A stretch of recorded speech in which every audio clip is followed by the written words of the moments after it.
Hello friends, तो अब हम हैं एक नई क्वाड्रेटिक इक्वेशन के साथ, सिचुएशन के साथ जो हमें सॉल्व करनी है।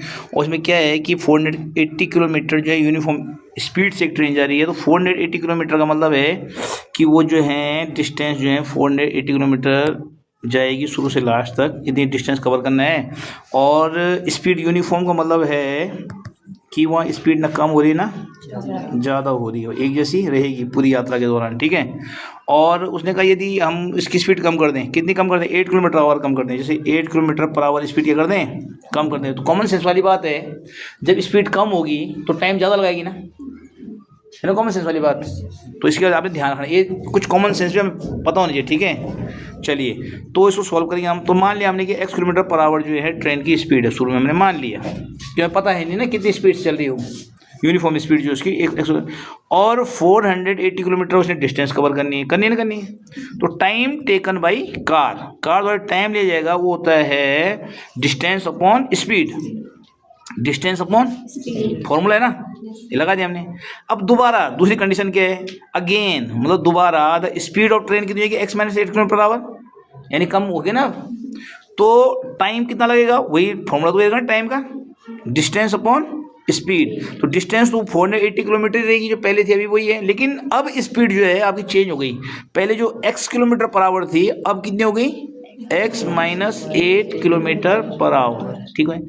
और तब क्या कहता है ये कि जो टाइम हो 3 घंटे का फर्क पड़ जाएगा। Then it would have taken 3 hour more to cover the same distance, यानी 3 घंटे ज़्यादा लगाती है वो उसी डिस्टेंस को कवर करने में, यानी अब ज़्यादा टाइम लगाएगी, पहले कम टाइम लगेगा। और इन दोनों टाइमों में अंतर है 3 घंटे का।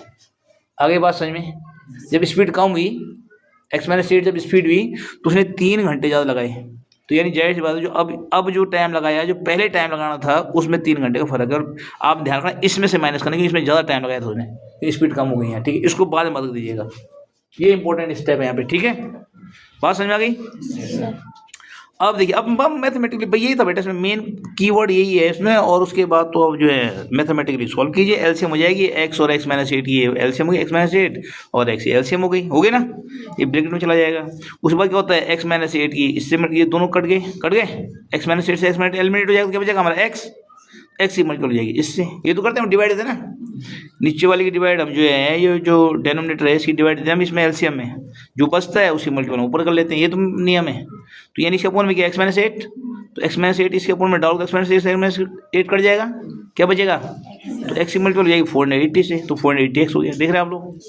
अब ये इसके अपोन में क्या है, x से x एलिमिनेट हो गया, क्या बचा, x - 8, तो 480 हो जाएगी x - 8 से मल्टीपल। देखिए समझ गया अब ये स्टेप कैसा है, तो ये स्टेप आपने लिख दिया, समझ में आ गया सबके। यहाँ पे माइनस हो तो माइनस, प्लस होता तो प्लस, इक्वल टू 3। फिर इसको सॉल्व कर दीजिए आप, भाई ये 480x है, ये ऐसे रहेगा, यहाँ 480 है, इसकी मल्टीपल x से भी होगी और -8 से भी होगी, ब्रैकेट डिस्क्लोज हो जाएगा ना। तो 480x हो गया ये माइनस का, और ये माइनस माइनस प्लस हो गया, ये माइनस है, ये माइनस तो प्लस 8 हो जाएगा, और 8 की मल्टीपल हो जाएगी 480 से, तो हो जाएगा 3840।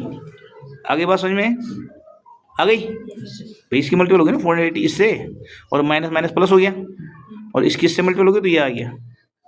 आगे समझ में, हाँ साइन की मल्टीपल करनी है आपने, ठीक है, ब्रैकेट बाहर साइन है उसको नहीं छोड़ना है। और ये x स्क्वायर, x की मल्टीपल x से भी और -8 से होगी, तो ये हो गया। इतनी बात समझ आ गई। फिर क्रॉस मल्टीप्लिकेशन हो गया, यानी इसकी हो जाएगी 3 से मल्टीपल। तो जब x स्क्वायर - 8x की 3 से मल्टीपल होगी तो 3x स्क्वायर, देख रहे हैं आप, और 8 3 24x।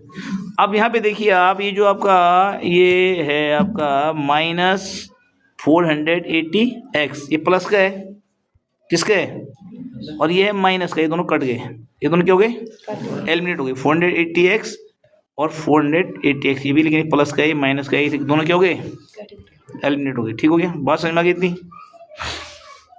उसके बाद क्या बचा हमारे पे, यहाँ पे 3840, क्या बचा हमारे पास, ओनली 3840। तो ये आ गया, देख समझ रहे बात को आप, 3 की यहाँ मल्टीपल हुई, ये दोनों ऑलरेडी एलिमिनेट हो चुके हैं, तो इज इक्वल टू में बच गया 340। उस बाद इसको इधर लिया है तो माइनस हो गया, इज इक्वल टू के लेफ्ट हैंड साइड आएंगे तो क्या जाएगा मैंने फिर वही उसमें पता है, फिर मैंने देखा 3 की मल्टी डिवाइड हो रही पूरे में, तो मैंने आप हमेशा कहा आपसे कोई अगर इक्वेशन छोटी हो रही है डिवाइड देने से पूरे में तो छोटी कर दिया करो। तो इस पूरी इक्वेशन में 3 की डिवाइड हो रही है, तो 3 की डिवाइड दे तो एक्स स्क्वायर हो गया, ये 8x हो गया, ये 1280 हो गया। 3 डिवाइड देने का उसका वही नियम है कि मल्टीपल करके इतना चाहिए, प्लस माइनस करके 8 आना चाहिए, वो 40 और 32 है। उसके बाद आपको आता ही है कि इसके बाद ऐसा कुछ नहीं है, माइनस है तो -40 से माइनस माइनस प्लस 32x हो गया, और कॉमन ले लिया यहाँ तो ये हो गया, यहाँ कॉमन लिया ये बच गया, एक बार ये ले लिया, एक बार ये ले लिया, एक बार अगर इसको लेंगे 30 को तो -32 आएगा, विच इज नॉट डिफाइंड, है ना। तो x - 40 = 0 लेंगे तो x = 40, तो जाहिर सी बात है ट्रेन की जो स्पीड है कितनी 40 km/h। तो मेन की बेटा यहाँ पे आपने एक तो कैलकुलेशन आनी चाहिए यहाँ पे समझनी, और यहाँ पे ध्यान रखना आपकी कि पहले ये आएगा इसमें से माइनस होकर ये आएगा, ठीक है, ध्यान आ गया आपको। चलिए बाय।